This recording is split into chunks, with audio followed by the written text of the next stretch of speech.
Once upon a time, long ago, someone discovered this chart. Who knows who it was that first time? But apparently it comes to people in different ways. And this has been happening for thousands of years, at least. And whenever that first time was, it probably looked something like this. People catch a glimpse of it in something like this form or another. Maybe it's in a dream, or maybe they're under some kind of extreme stress. Maybe they're going through some intense suffering. They could be fasting or beyond exhaustion. Or maybe they've eaten something that dissolves boundaries and egos. They've been pushed beyond their normal limits, and it seems that if someone does this in just the right way, they can see through reality. And it all makes sense. Everything just clicks together. Sometimes people call it transcendence or enlightenment. These experiences seem to be accompanied by radical transformations, and sometimes an overwhelming euphoria. Sometimes I refer to this thing as a map of meaning, which is not a coincidence. But most of the time, it's just the chart. The more I look around, the more I see it. And the more I see it, the more I learn about the world, about history, and people. It's not something to be worshipped or revered. It's just a map. And this thing that you're watching now is how it's expressing itself through me.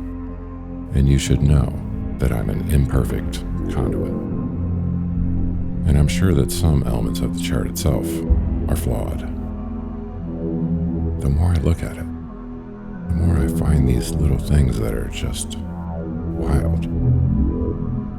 Things I couldn't have ever imagined, even after all this time. These little coincidences continue to reveal themselves. Here's one of them. There's a way I've been trying to tell this story about this thing, and it's weird to me that I didn't really plan it out like this. It just sort of happened. First, there was an appeal to reason. I've been calling it the chart, a sort of materialist approach. And let's call this the masculine side.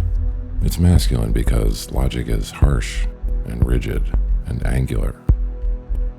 Then there was an appeal to narrative and fantasy. Rescue the princess, the feminine side. It's feminine because narratives flow and they give rise to other new narratives. And then there's this personal story of how this version of the chart came to be, a crown of thorns, the heart of this series, the reason it exists. Then there's the magician, the thing that's missing, the void. You've never seen the chart quite like this because, I believe, the truth about it has been hidden from you. So now we're here with what's left, and what's left is everything. The meaning.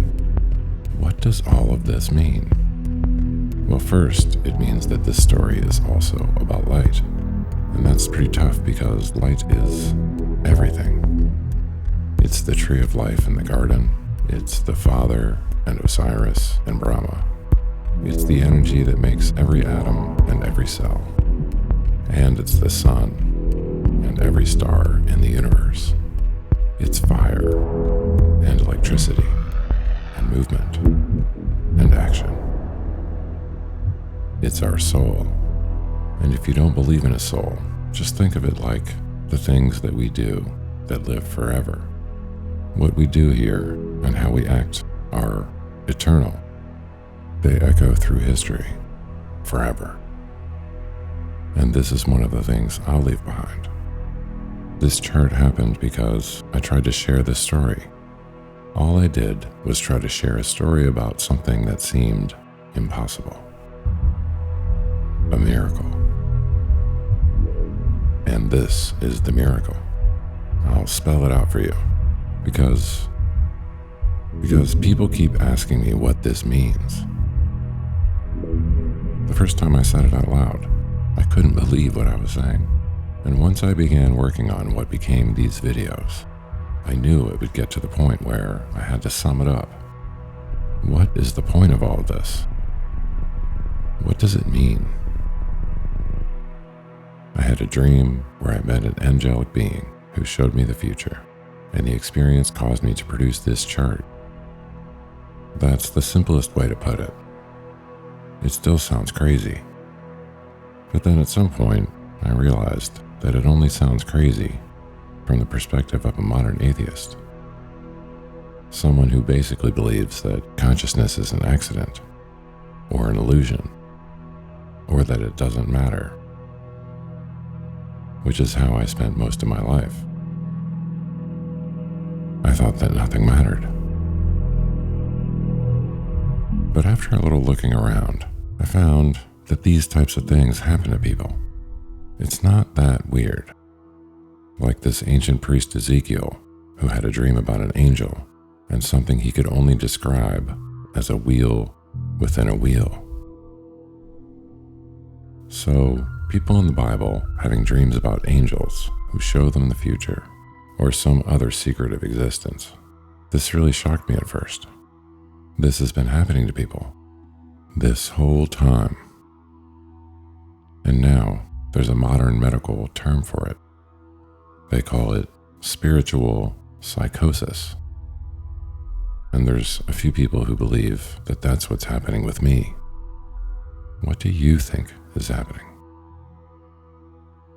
Whatever it is, it's been happening everywhere throughout all history. There's this ancient one. Guy has some sort of cosmic experience, comes back drawing this. And then there's this one, which is almost exactly the same. Or something more like this, or this. Sometimes they have a few differences, but they're pretty close. And then there's this amazing work someone sent me a few weeks ago, as I was writing this episode, which I don't think is a coincidence either. And his basic story goes something like, I met an angelic being in a dream, and the experience caused me to produce this chart, which he refers to as a cosmogram, which is just perfect. Even now, after everything that's happened, being sent his work shocked me. And it contained all these weird synchronicities, and all of you should watch it. So there are stories like this all over the place. And when I was first realizing that this type of stuff happens to people, I had to return to every single thing I thought I knew, and everything about the dream itself, and re-examine it. And if there was one thing that I was sure of in this dream, it was that we exist forever after this life. I had grown up thinking that there was no way to know if anything awaited us after death. So this was all new to me. Everything was new. And there were a few other references in the dream, a set of 5 very distinct images. And the first one was here. It was a scene from a movie I watched as a kid about something incredible. It's about a young girl and her dog. She's innocent and naive, but she's also curious and fearless. And like a lot of kids, she feels like the world has lost its color. There's something missing. And she dreams of a place that's over the rainbow. And a rainbow is just light, but it's light that's been sort of split apart. And she's saying she wants to go someplace that is over that. And she wakes up in a world that's unlike anything she's ever dreamed. There's an artificial man who's made of straw, made of something that's next to nothing, like the air. And he's missing a brain, or an intellect. There's the man made of metal, but without a heart, who's lost his balance. He's not in harmony, or so he believes. And the emotional animal, who's tortured by insecurity and fear. So, what is this story about?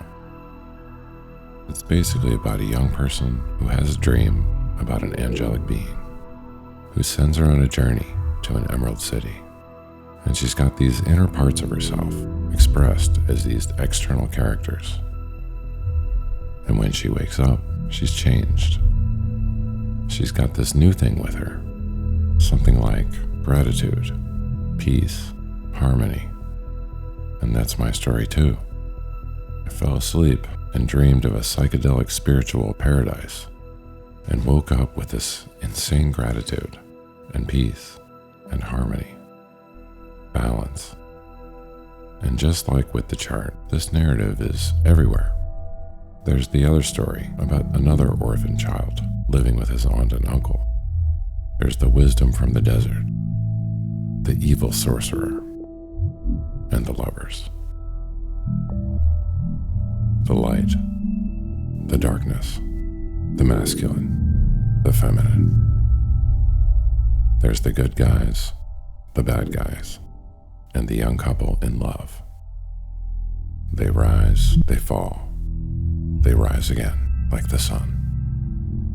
There's a deeper meaning to these stories, even if we don't recognize it.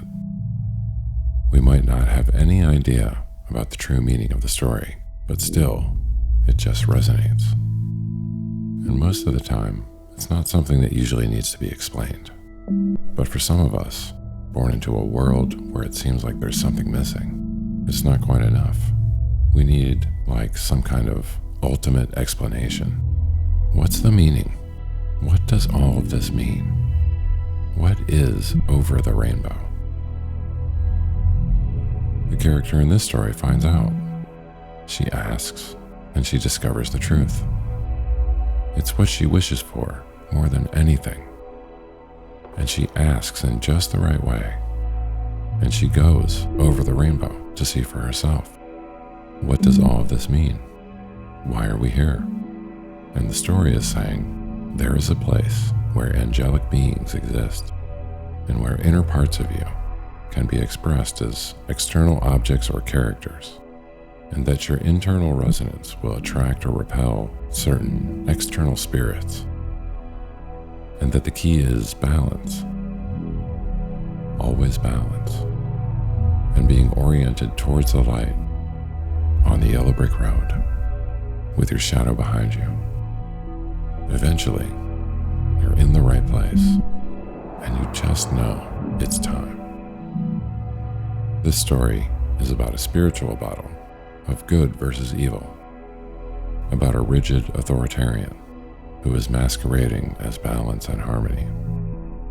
She's the color of green abundance, but this is a lie. And this only scratches the surface of this story. There's something else that matches these characteristics, that is masquerading as balance and harmony, but is really a lie. If you want to know the deeper meaning behind this story, this is a guy who tried to show me the truth when I wouldn't listen, which I don't think is a coincidence either. So the truth is, there is a place, a spiritual realm where other beings exist, and that our lives here on earth are part of a battle of good versus evil. It still sounds crazy to me, even now, but back then, I was just in shock. What does all of this mean? If angels are real, are demons real? What about Jesus? What else was I wrong about? Even after the chart was finished and I felt like I understood it, I was still asking myself these same questions. So, I get it. What does all of this mean? And I kept coming back to the same thing. Angels are real, and they are visiting people for some purpose.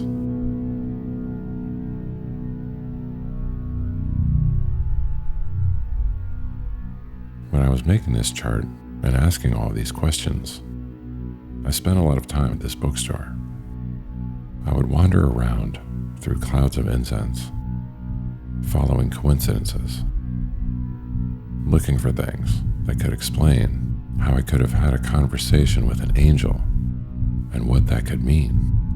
And there it is, this book, Conversations with Angels, It's a little coffee table book with excerpts from the writings of a guy named Swedenborg, who I had never heard of, which later on I realized is kind of strange, suspicious even, that he's not more well known today. This is a guy who lived in the 1700s and was described as a polymath, a Da Vinci type character, a master of multiple disciplines, scientist, philosopher, inventor. He became known in his later years as a Christian reformer. When he was in his 50s, he claimed that angels had started visiting him. They were saying that something had gone wrong here on Earth, and they were seeking his help. They claimed that dead people were showing up in the afterlife, confused. They were lost. They don't know what they are, or what existence is, or how to cope with eternity.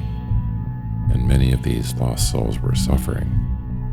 The angels claimed that occasionally they would find living people who could help them with this project to reveal the truth, as well as they were able to absorb it and share it with others. And you should really know who he is.